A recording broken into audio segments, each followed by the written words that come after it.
नमस्कार दोस्तों, स्वागत है आप सभी का आपके अपने चैनल हमारे संस्कार में।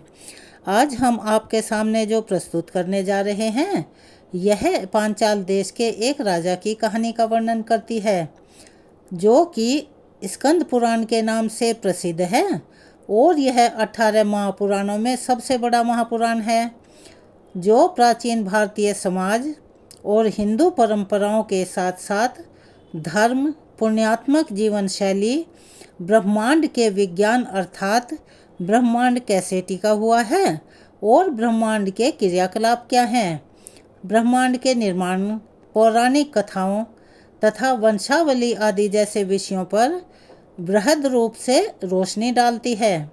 यह स्कंद पुराण के वैष्णव खंड से वैशाख महात्म्य का अध्याय 15 है। अगर आप चैनल पर नए हैं और अभी तक चैनल को सब्सक्राइब नहीं किया है तो आप सभी से निवेदन है प्लीज़ हमारे चैनल को सब्सक्राइब करें, वीडियो को लाइक करें, ज़्यादा से ज़्यादा शेयर करें ताकि इस कथा के श्रवण का लाभ और लोगों को भी मिल सके। बेल आइकन को दबाना ना भूलें ताकि हमारी आगे आने वाली हर वीडियो की जानकारी आपको नोटिफिकेशन के ज़रिए मिल जाया करे। हमारी पहले की वीडियो देखने, सुनने और उन पर अपनी प्रतिक्रिया देने से हमें बहुत खुशी हुई। आगे भी अपना सहयोग ऐसे ही देते रहिएगा। आइए अब सुनते हैं वैशाख महात्म्य का आगे का वृतांत। श्रुतदेव ने कहा, हे राजन, भगवान विष्णु को प्रिय वैशाख मास की पापनाशक परम महिमा को सुनो। पूर्व काल में पांचाल देश में पुरुयशा नामक का एक राजा राज्य करता था। वह भूरियश का पुत्र था जो बुद्धिमान और धर्मात्मा था। उसका चित्त हमेशा धर्म कर्म के कामों में ही लगा रहता था। हे राजन, जब उनके पिता स्वर्गवासी हो गए अर्थात उनका निधन हो गया तो उन्हें राज्य में स्थापित किया गया, यानी कि वो सिंहासन पर बिठा दिए गए। वे धर्म को बनाए रखने के लिए बहुत ही आतुर थे। वे वीरता और उदार मन के गुणों से संपन्न थे, यानी कि वीर होने के साथ साथ उनका मन गरीबों के, ब्राह्मणों के अतिथि सत्कार में हमेशा लगा रहता था। वे धनुर्विद्या के भी विशेषज्ञ थे। अत्यंत बुद्धिमान राजा ने अपने पवित्र और धार्मिक कार्यों के माध्यम से पूरी पृथ्वी को जीत लिया था और उस पर शासन किया। पूर्व जन्म में उसने जल नहीं पिलाया था, यानी कि जल का दान नहीं किया था, इसीलिए उसे बहुत बड़ा पाप लगा था, जिसके कारण जो भी उसकी इस जीवन में दशा हुई उसका वही कारण था। हे निष्पाप, कुछ समय पश्चात उसे धन की बड़ी हानि हुई। घोड़े और हाथी घातक रोगों से ग्रसित होकर मर गए और पूरे राज्य में ऐसा अकाल पड़ा कि उसने पूरे राज्य के साथ साथ आसपास के राज्यों को भी अपनी चपेट में ले लिया और पूरा राज्य जनसंख्या से खाली हो गया, यानी कि जो प्रजाजन थे वो भी मर गए। राज्य और खजाना हाथी द्वारा खाए गए कठफोड़वे वृक्ष की तरह से खाली हो गया। कठफोड़वा एक पक्षी होता है जिसकी चोंच बहुत लंबी होती है। वह जिस भी पेड़ में छेद करने लगता है ऊपर से तो वह सामान्य दिखाई देता है, लेकिन उस कठफोड़वे के खोदने की वजह से वह पेड़ अंदर ही अंदर खोखला होता चला जाता है। जब राजा को यह बात पता चली तो अत्यंत चिंता के कारण वह कमज़ोर होते गए। उसके पास सेना, धन और स्थिर राज्य, यानी कि जिस राज्य पर वो शासन करता था वो नहीं रहा। तब उसके शत्रुओं ने, जो कि सैकड़ों की तादाद में थे, उन्होंने सोचा कि अब उसे हराने का यही उचित समय है, क्योंकि वह धन से भी कमज़ोर है और उसकी काया भी कमज़ोर हो चुकी है। वे आए और उन्होंने युद्ध में पांचाल देश के अधिपति को जीत लिया।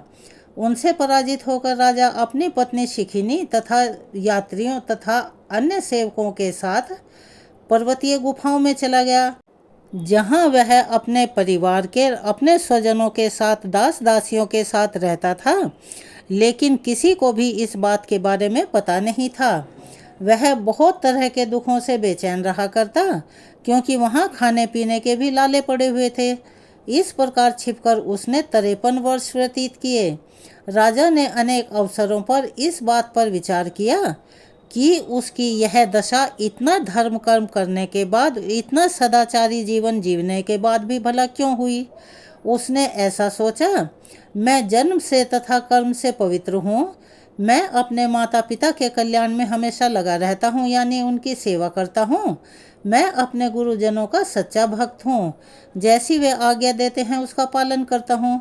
मैं शिष्टता तथा शिष्टाचार से संपन्न हूँ और ब्राह्मणों के निमित्त दान पुण्य और जो भी धर्म से संबंधित कार्य हैं सभी करता हूँ, अर्थात उनका उपकार करता हूँ।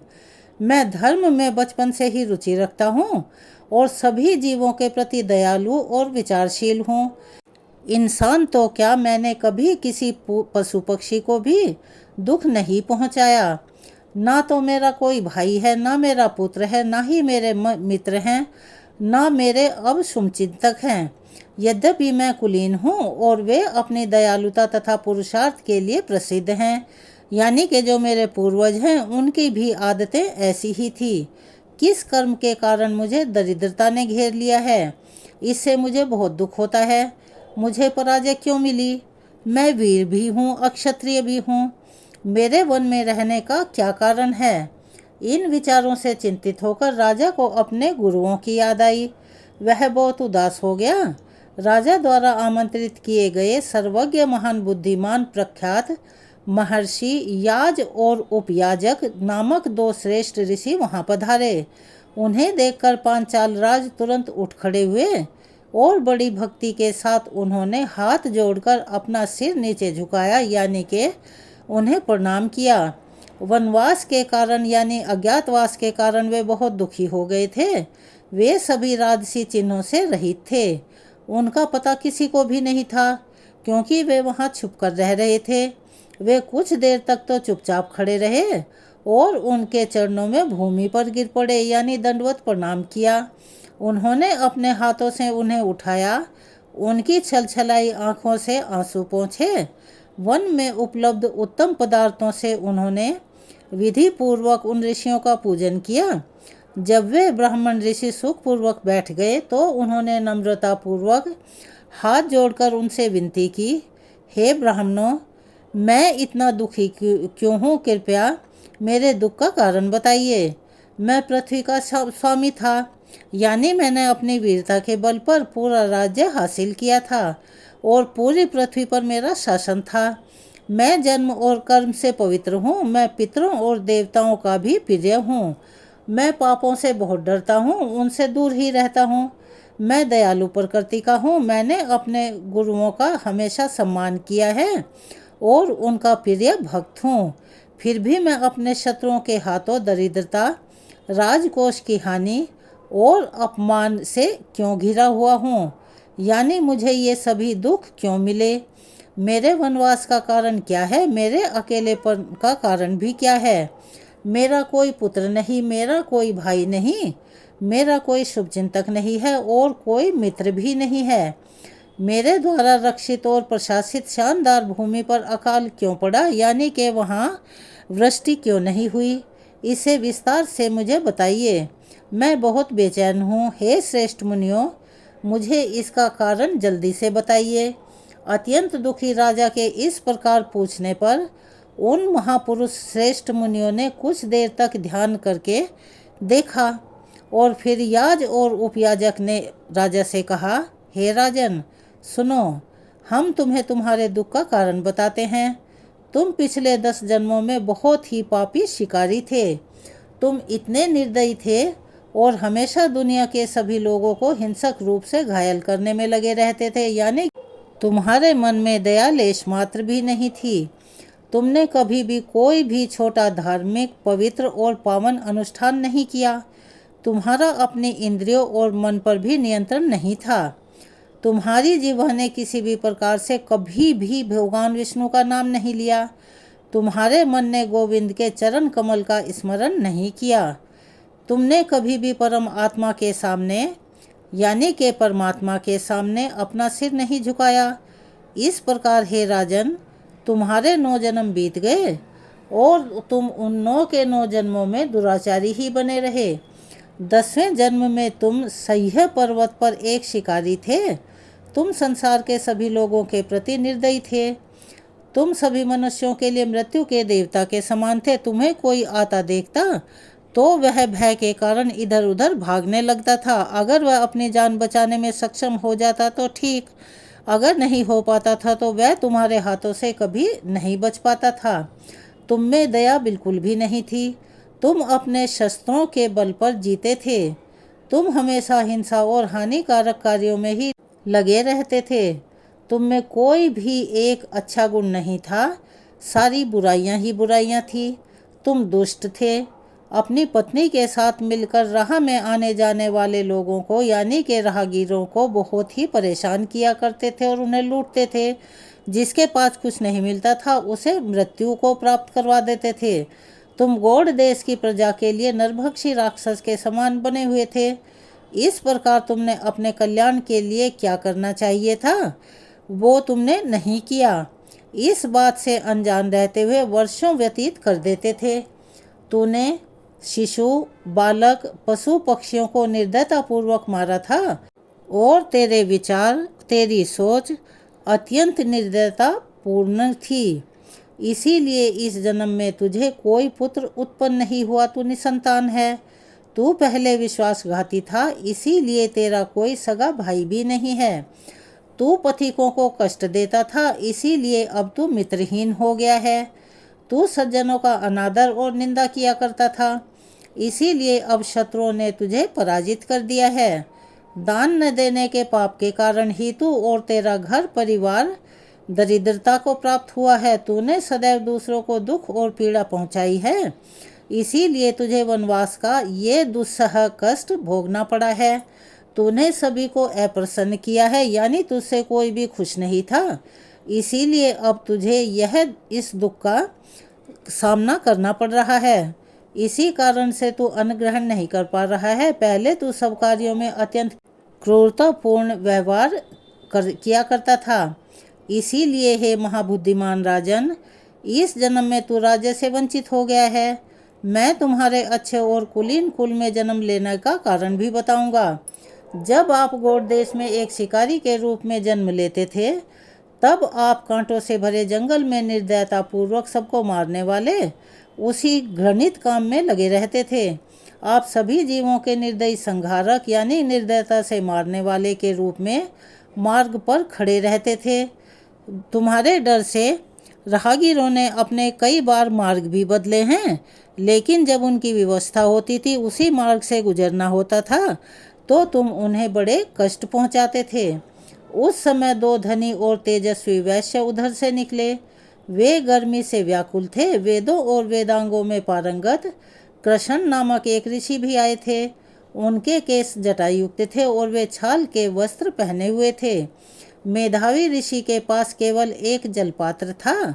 उन्हें देखते ही आपने अपना धनुष उठाया और उनके पांवों को रोकते हुए खड़े हो गए। आप वैश्यों पर झपट पड़े और अपने बाणों से उनके शरीर को छिन्न भिन्न कर डाला। आपने उनमें से एक को मार डाला और उसकी सारी नकदी और जो भी उसके पास संपत्ति थी वो छीन ली। और जब आपने दूसरे वैश्य को मारने का प्रयत्न किया तो तुम्हारे डर की वजह से वह वहाँ से भाग गया। उसने अपनी नकदी और जो भी मूल्यवान संपत्ति उसके पास थी एक बाड़ में छिपा दी, यानी कि एक झाड़ी में छिपा दी। पूरी तरह से भयभीत होकर उसने अपनी जान बचाने की कोशिश की। शिकारी द्वारा मारे जाने के डर से ऋषि कृष्ण तपती धूप में भागे। वे गर्मी और प्यास से व्याकुल थे। उन्हें बहुत पसीना आया और फिर बेहोशी आ गई, यानी कि वो मूर्छित होकर गिर पड़े। उन्हें बहुत कम होश आया था। अपनी जान बचाने के लिए आतुर वैश्य ऋषि को छोड़कर भाग गए। आपने उनका पीछा किया, लेकिन रास्ते में बेहोश पड़े ब्राह्मण को देखकर आपने उससे पूछना चाहा, बहुमूल्य सामान उस वैश्य ने कहाँ छिपा कर रखा है? व्यापारी कितनी दूर गया होगा? यह पूछने के लिए आपने बहुत थके हुए यानी कि बेहोश ब्राह्मण को होश में लाने की कोशिश की। आपने उसके कानों में फूंक मारी और उसे ठीक से याद दिलाने के लिए अदरक का चूर्ण दिया। कीचड़ और कीड़ों से भरे गड्ढे के पानी से उसकी आंखें पोंछी। जब वह थका हुआ सा पड़ा हुआ था तो आपने उसके चेहरे पर पत्तों से पंखा किया।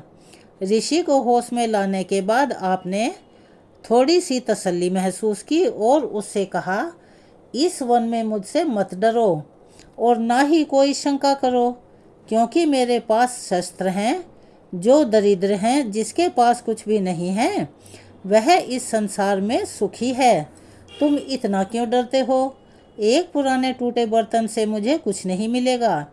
हे विद्वान ऋषि, इतना ही बताओ मुझे, जो जानना है वह व्यापारी कहाँ गया है और उसके पास जो बहुमूल्य वस्तुएं थी उसने किस झाड़ी में छिपाई हैं।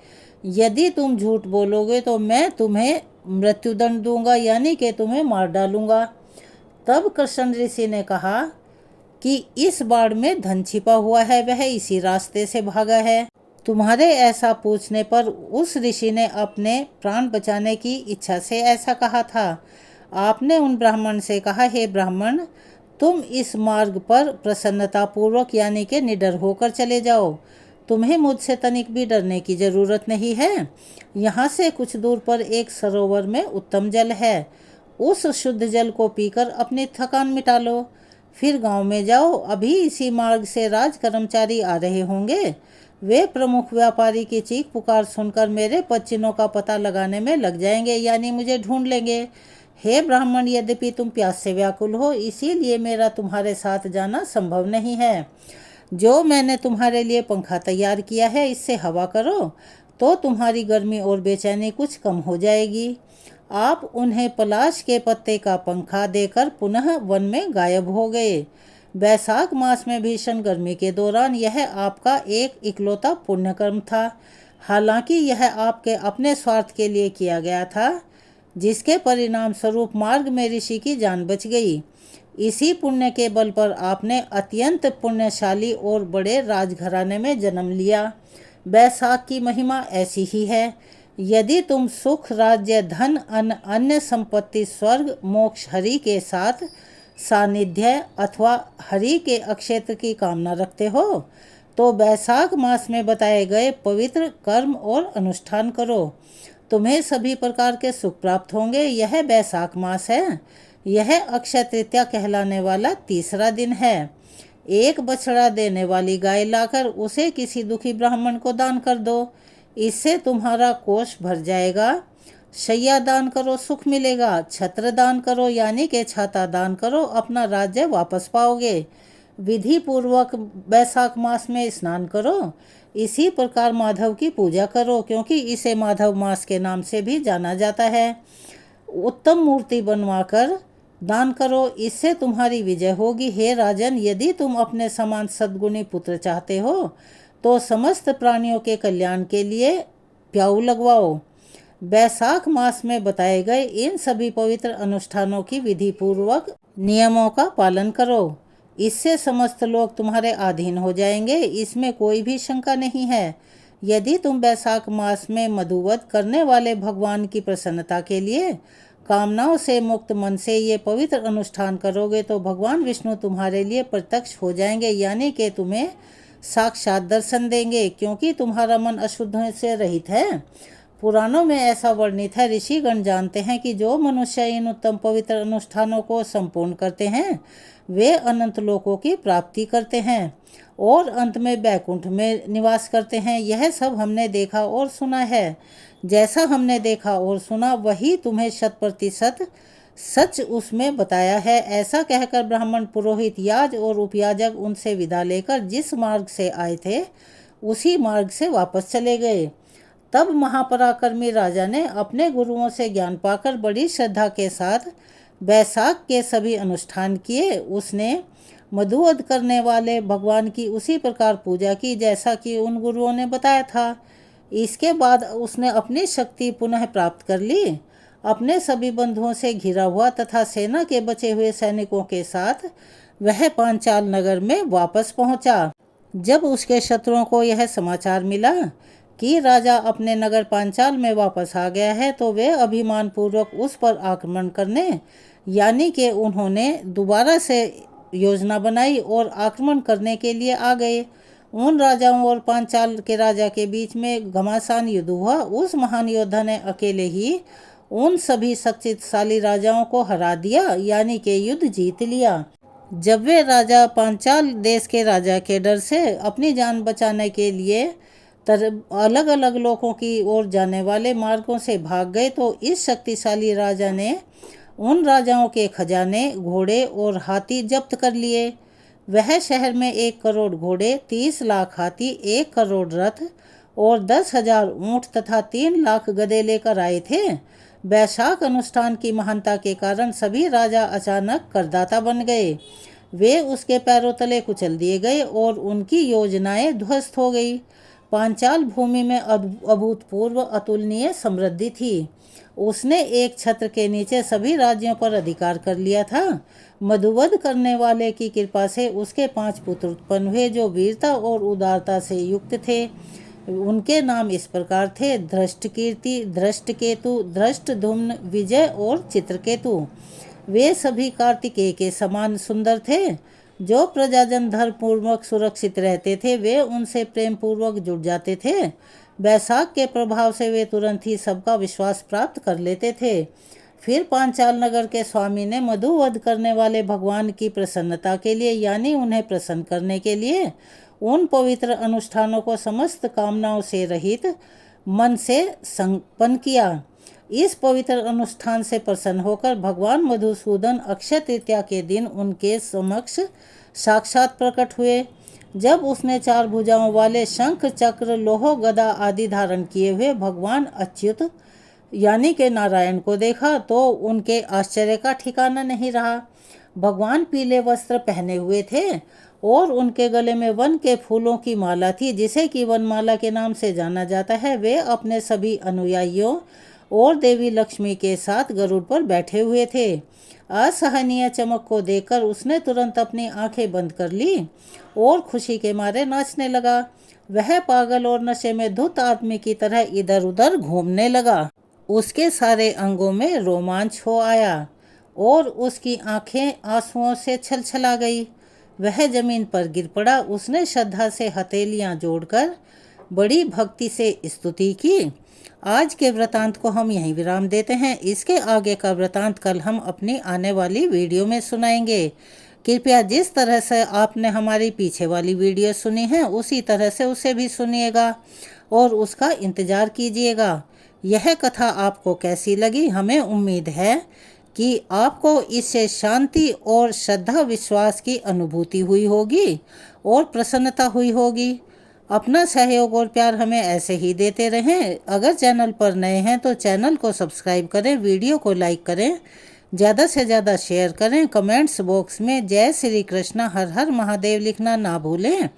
बेल आइकन को भी अवश्य ही प्रेस कर दें। अपना सहयोग और प्यार हमें ऐसे ही देते रहें। धन्यवाद।